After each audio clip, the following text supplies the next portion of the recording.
और अब बड़ी खबर बांग्लादेश से, जहां ढाका के मागो बाजार इलाके में कट्टरपंथियों ने बम धमाका किया है। इस धमाके में सियाम नाम के एक 21 साल के युवक की मौत हो गई और कई लोग घायल बताए जा रहे हैं। यह धमाका बांग्लादेश के स्वतंत्रता संग्राम सेनानियों के मेमोरियल के पास हुआ है। कट्टरपंथियों ने फ्लाईओवर से मेमोरियल के पास बम फेंका जो सियाम के पास गिरा और इस की वजह से सियाम की मौके पर ही मौत हो गई। विस्फोट के बाद इलाके में अफरा तफरी मच गई। पुलिस का दावा है कि वो अब उस व्यक्ति की तलाश कर रहे हैं जिसने ये बम धमाका किया।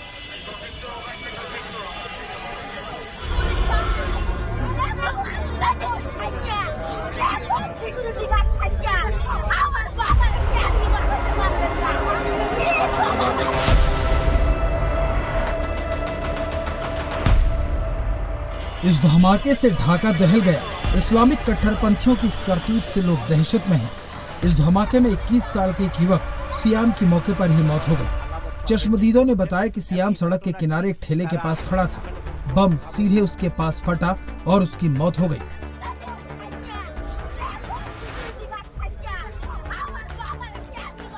इस धमाके के लिए कट्टरपंथियों ने उस जगह को चुना जहां 1971 में बांग्लादेश की आजादी के लिए कुर्बानी देने वालों का स्मारक है। धमाका ठीक इसी मेमोरियल के सामने किया गया। इस धमाके से एक बेकसूर की जान चली गई। ভাই আমি আপনার কিন্তু এটা উপরে কিন্তু আছে আপনার ফ্লাইওভার, এই ফ্লাইওভার উপর থেকে ককটেল বা ককটেল জাতীয় কিছু একটা ফেলা হয়েছে। এই ভদ্রলোক যে মারা গেছেন উনি 22-23 বছর বয়স, নাম হচ্ছে সিয়াম। সে এখানে একটা কার হাউসে মানে কাজ করে, তো সে এখানে চা খাওয়ার জন্য আসছিল। তো পাশেই কিন্তু দোকানদার সহ অন্যান্য অনেক লোকজন ছিল, কিন্তু এটা যেহেতু সরাসরি তার মাথায় হিট করেছে, মাথায় পড়ছে, মাথায় পড়ার কারণে তখন তাৎক্ষণিকভাবে কিন্তু ওই মাথায় বাস্ট হয়ে যায়। বাস্ট হওয়ার পরে এটা আমার মনে হয় বড় ধরনের একটা ইম্প্যাক্ট করে এবং মাথা মোটামুটি বলা যায় 2 ভাগের মতো। अब आप ढाका यूनिवर्सिटी की तस्वीरें देखिए। ये यूनिवर्सिटी की कैंटीन है। इस कैंटीन को महज इसलिए निशाना बनाया गया क्योंकि ये एक हिंदू के नाम पर है। इस कैंटीन का नाम है मधुर कैंटीन। 1971 के बांग्लादेश मुक्ति आंदोलन के दौरान इस कैंटीन में बैठकर लोग आजादी के तराने गाते थे। आज कट्टरपंथी सब कुछ बर्बाद करने पर तुले हैं।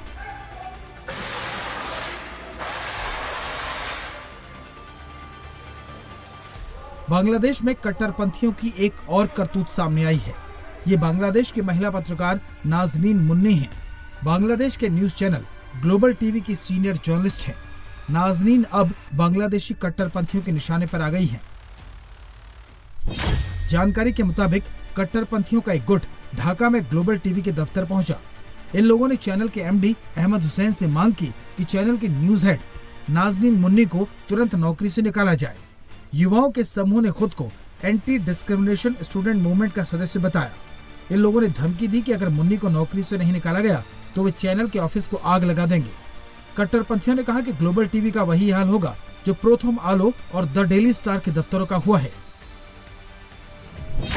धमकी मिलने के बाद नाजनीन ने ये तस्वीर अपने फेसबुक प्रोफाइल पर लगाई है जिसमें उनका मुंह सिला हुआ दिख रहा है। उन्होंने लिखा है कि बांग्लादेश में मीडिया की आजादी पर प्रतिबंध लगाया जा रहा है। अपनी फेसबुक पोस्ट में नाजनीन ने लिखा है, 7-8 लोगों ने मेरे ऑफिस आकर भेदभाव विरोधी आंदोलन के महानगर शाखा समिति के नाम से धमकी दी, नौकरी नहीं छोड़ी तो ऑफिस में पहले लाइट डेली स्टार की तरह आग लगा देंगे। बांग्लादेश में एक तरफ आईएसआई लोगों को भारत के खिलाफ भड़काने में लगी है तो दूसरी तरफ हिंदुओं को डराया जा रहा है और एक तीसरा गुट है जो यूनिट सरकार के खिलाफ आवाज उठा रहा है। अब आज से बांग्लादेश की राजनीति में एक और मोर्चा खुलेगा। बांग्लादेश की पूर्व प्रधानमंत्री खालिदा जिया के बेटे तारिक रहमान चुनाव लड़ने के लिए ब्रिटेन से वापस लौट आए। तारिक लंदन से ढाका के लिए रवाना हो चुके हैं और आज दोपहर तक उनके ढाका पहुंचने की उम्मीद भी है। तारिक रहमान स्वागत के लिए उनके समर्थकों की भीड़ ढाका के शाह जलाल एयरपोर्ट पर जमा होने लगी है। ढाका तक लोगों को लाने के लिए 10 ट्रेन बुक की गई है और दावा किया जा रहा है कि तारिक रहमान के स्वागत के लिए बीएनपी के 50 लाख से ज्यादा कार्यकर्ता ढाका पहुंचेंगे। इस वक्त बेगम खालिदा जिया की तबीयत खराब है और इसीलिए पार्टी की कमान अब उनके बेटे तारिक रहमान के हाथों में है और अगर चुनाव में बीएनपी जीतती है तो तारिक रहमान ही आने वाले वक्त में प्रधानमंत्री की कुर्सी के दावेदार होंगे। ढाका में तारिक रहमान के स्वागत की जोरदार तैयारियां चल रही हैं। बीएनपी के कार्यकर्ता कल रात से ही रैली वाली जगह पर पहुंचे हुए हैं। हजारों की तादाद में कार्यकर्ता पार्टी के झंडे लेकर तारिक रहमान का इंतजार कर रहे हैं। ढाका एयरपोर्ट से ही तारिक का स्वागत समारोह शुरू हो जाएगा। और अब बड़ी खबर असम से, जहां पुलिस ने एक बांग्लादेशी महिला को गिरफ्तार किया है जो अवैध रूप से बॉर्डर पार करके भारत में घुसी थी। असम पुलिस ने ये गिरफ्तारी धुबरी में की। ये महिला साइलेट बॉर्डर के रास्ते एक दलाल की मदद से घुसी। दलाल ने इसे भारत में घुमाने के लिए 95,000 रुपए वसूले और पहाड़ी इलाकों से बॉर्डर पार करवाया। दलाल ने इसका फर्जी आधार कार्ड भी बनवाया जिसमें इसका नाम झुमरू राय लिखवाया गया है। पुलिस ने कहा है कि इसके साथ 8 और महिलाओं को बॉर्डर क्रॉस करके भारत में घुसाया गया है।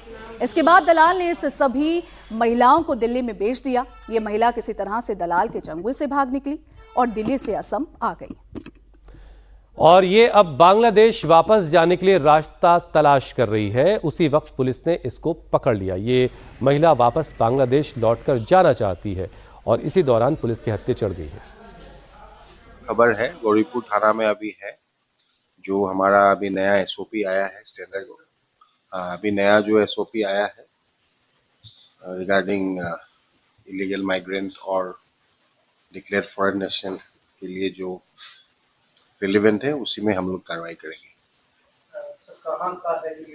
मैं अभी तो बांग्लादेश से ही है, बांग्लादेश का उनका उमिला से है, उमिला डिस्ट्रिक्ट से। अभी तक तो अभी उनका जो अभी कुछ खबर मिला है हमको, तो अभी तक तो हमको मतलब खबर आया है कि शी इज फ्रॉम बांग्लादेश। अभी we are not confirm from which district she belongs. कुछ दस्तावेज मिला है? हाँ मिला है। दस्तावेज क्या है अभी तो इनिशियली है, सुबह ही का बात है ये। अभी हम लोग देख रहे हैं, हमारा जो भी कार्रवाई करना है हम लोग कर रहे हैं।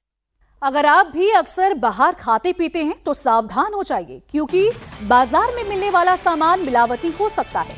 बिहार की राजधानी पटना में फूड सेफ्टी विभाग ने जूस की दुकान में छापेमारी करके ऐसी मिलावट को पकड़ा है जो आपको बीमार करने के लिए काफी है। पटना में फूड सेफ्टी विभाग ने छापेमारी की और मिलावट करने वाले एक रेस्टोरेंट और एक जूस शॉप को सील कर दिया गया। रेस्टोरेंट में जहां लोगों को खाने में मिलावटी पनीर दिया जा रहा था, वहीं जूस शॉप में लोगों को मिलावटी जूस बेचा जा रहा था। छापेमारी के दौरान जूस शॉप में फूड सेफ्टी डिपार्टमेंट की टीम को एक केमिकल पाउडर मिला है और इसका इस्तेमाल दुकानदार जूस को ज्यादा गाढ़ा बनाने के लिए कर रहा था। इस पाउडर का नाम डी पाउडर है और ये वहां के लोग, वहां के दुकानदार दिल्ली से मंगवाते थे।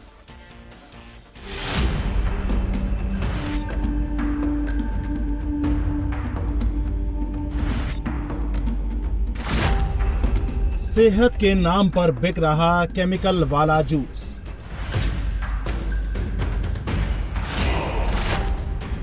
दिल्ली का डी पाउडर कर देगा आपको बीमार। रेस्टोरेंट में खुलेआम परोसा जा रहा नकली पनीर। ये दो तस्वीरें बिहार की राजधानी पटना की हैं, जहां खुलेआम आम आदमी की सेहत के साथ खिलवाड़ हो रहा है। मोटे मुनाफे के लिए दुकानदार इंसानी जिंदगी में जहर घोल रहे हैं। बुधवार को फूड एंड सेफ्टी विभाग ने पटना के कंकड़ बाग इलाके में एक रेस्टोरेंट और एक जूस की दुकान पर छापेमारी की। इस दौरान फूड सेफ्टी टीम को जूस की दुकान में जो मिला वो आम आदमी के अस्पताल में भर्ती होने के लिए काफी है। कृष्णा जूस एंड शेक नाम की इस दुकान में खुलेआम जूस में केमिकल मिलाया जा रहा था। दुकानदार का कहना है कि दिल्ली से आने वाले इस पाउडर को वो जूस में मिलाता है, जिससे जूस गाढ़ा हो जाता है। ये कौन सा केमिकल है, किस चीज से बना है, इसके बारे में दुकानदार को कुछ भी मालूम नहीं है। बस वो इस केमिकल पाउडर को मिलाकर लोगों को अच्छी सेहत का झांसा देकर बीमारी बेच रहा था। कौन सा पाउडर है? डी पाउडर है सर। क्या नाम है? D powder. किस चीज में इस्तेमाल किया जाता है ये? शेक में डालता है। क्या होता है उसके बाद जब शेक में डालते हैं तो क्या होता है? शेक थोड़ा गाढ़ा होता है। इसका नाम नहीं है? नाम किस चीज में लाते हैं इसको?